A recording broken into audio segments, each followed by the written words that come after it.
Welcome to the Vancouver Police Museum. Today we're going to be going on the Sins of the City tour. Our first stop today, some brothels. Let's go. You know, it's funny, most people don't realize that Vancouver, right from the beginning, was all about vice. In 1867, Gassy Jack shows up and he sets up the very first saloon. Well, right after him, another guy by the name of Portuguese Joe does the same thing, and very quickly, of the first 10 buildings in the city, 4 of them were selling alcohol. So you end up with this real culture of well, misbehavior is one way to put it. So where we are right now is in the middle of what used to be the big brothel district for Vancouver. In around 1912, every building on this block and the next block was a brothel. These women came up from San Francisco and started to open up all these places. There were between 100 and 200 women, all selling sex in this area. Some of these houses are the original houses. There's some secret alleys hidden throughout Chinatown, between the buildings. Chinatown was always associated with vice, whether it was gambling, the gambling houses in the basements, whether it was drugs, the opium dens that were in the basements of a lot of these buildings. Well, the way that it would work is that you would go in the front door of one of these buildings and into what looked like a normal store. But then you go down the trap door into the basement where you would be able to do your gambling, or you'd be able to smoke a little opium. Well, if the police decided that they wanted to raid the place, they'd come busting through the front door, of course, and they'd end up not being able to find the trap doors or the false walls that everything was hidden behind.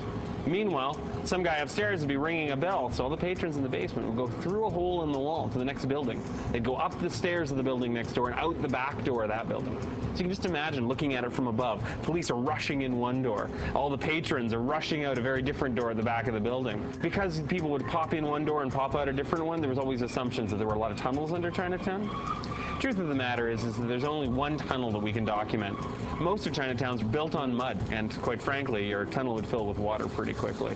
What this is a really good example of, this hotel, is on the front door you see a ladies' entrance and a men's entrance. The reason for that is because in the as late as the 1960s, men and women weren't allowed to drink together. So you'd have a men's entrance, and the ladies could come in if they had a male escort. A girl couldn't go in by herself. If she went in by herself, she was clearly going for prostitution. The history of this neighborhood is you had guys that were loggers and fishermen, and they'd be looking for a place to stay when they came through town, and so there were all these hotels set up for them.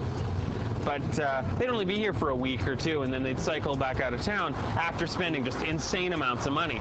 It's one of the reasons that it continued, I think, having a transient population here, is because that's the way that it was even 100 years ago. Welcome to Blood Alley. It's got a pretty evocative name, suggests all sorts of things. The sad truth is that it's called Blood Alley because of the butcher shops that used to be down here. They'd rinse out the bloody water at the end of the day, and that's the real reason it's called Blood Alley. That said, right here, right where we are right now, is where the very first jail was in Vancouver.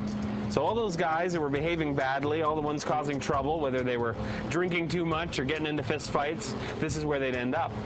There has been some suggestion that there were a few hangings here as well, early on in the city's history. This is actually one of my favorite parts of the city. It's just absolutely gorgeous.